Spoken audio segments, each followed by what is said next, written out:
최근 일본 총리의 본격적인 임기가 시작되었습니다. 그런데 일본의 반응이 심상치 않습니다.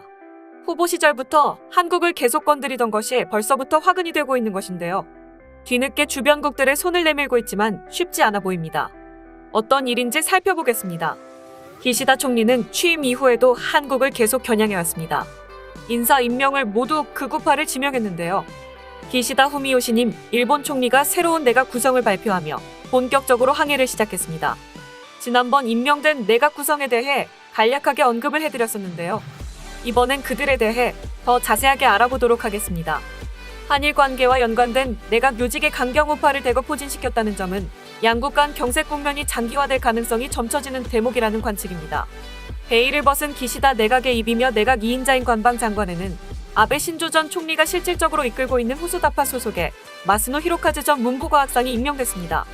그는 지난 2012년 미 뉴저지주 신문에 위안부는 성노예가 아니고 자발적이었다라는 내용의 광고를 실어 논란이 된 바 있습니다. 문부과학상 재직 시절인 지난 2017년에는 일본교 과목에 다케시마와 센카쿠 열도가 일본 고유 영토라는 내용을 가르치도록 의무화하는 학습지도령을 발표하기도 했습니다. 아울러 기시다 총리는 외교안보 라인은 그대로 유임시켰습니다.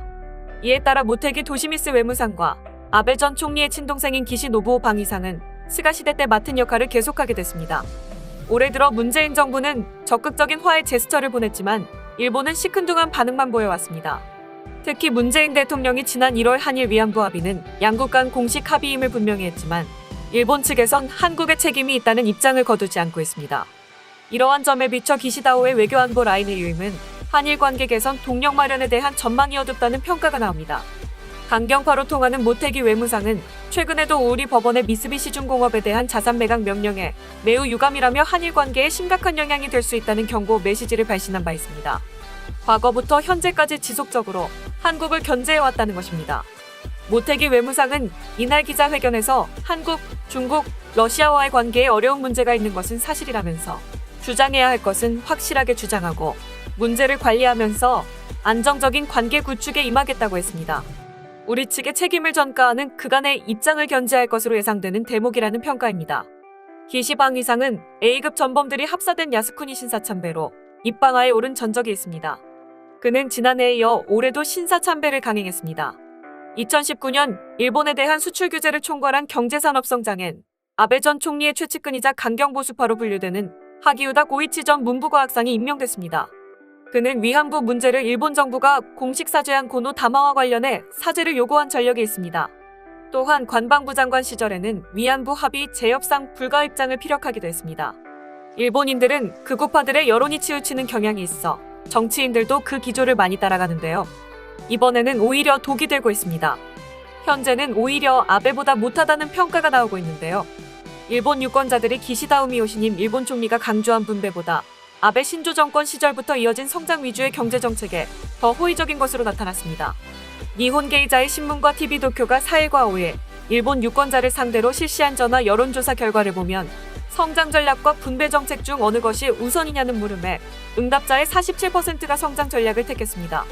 분배 정책이 우선이라고 답한 이들은 38%였습니다.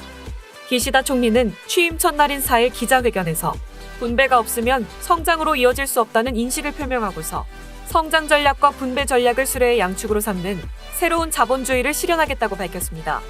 이는 아베노믹스 수정을 선언한 것이라는 해석을 낳았습니다.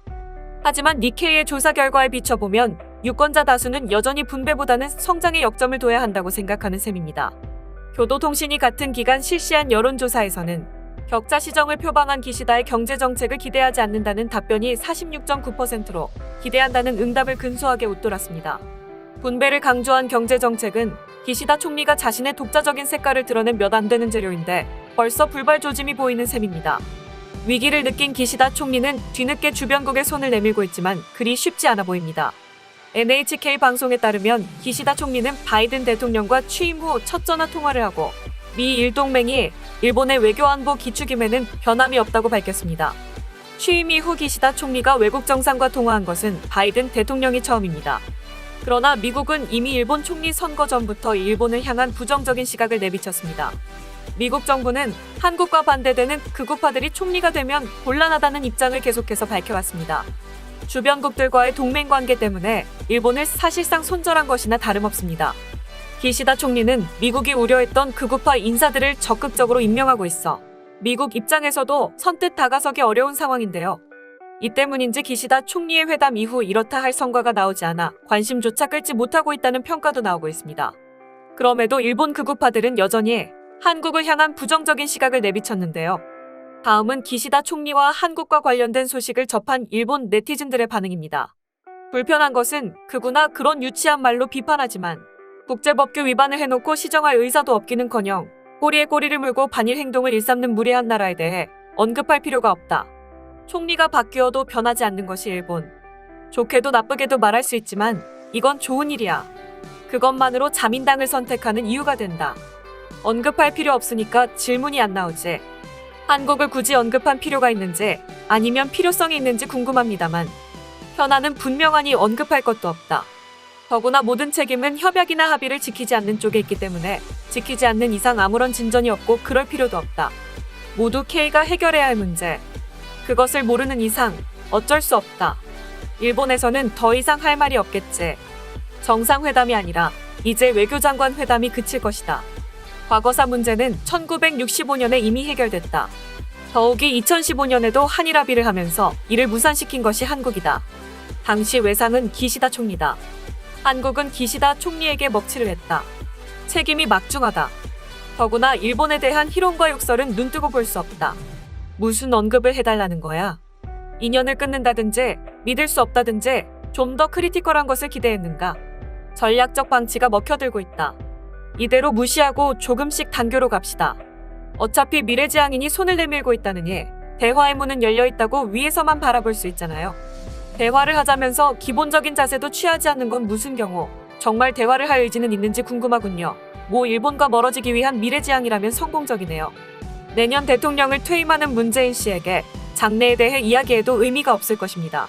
문재인과 약속해도 다음 대통령이 안 될 건 알고 있고 그렇다고 다음 대통령에게 기대한다던가 외교 의례상 말할 수도 없고 한국을 언급하든 하지 않든 그냥 귀찮은 나라다. 일본을 감시하는 건가? 어떻게 매번 우리의 하나하나의 혐일 발언을 내세우는 건지 그쪽에서 문제를 제공하고 있다는 생각은 안 해봤는지 지금까지 기시다 총리의 한국과 관련된 행보를 접한 일본 네티즌들의 반응이었습니다. 내용 유익하셨다면 구독과 좋아요, 알림 설정 부탁드립니다. 여러분의 작은 행동 하나가 대한민국의 국격을 높입니다. 이 세상 모든 소식을 담은 올인박스는 내일도 최선을 다하겠습니다. 감사합니다.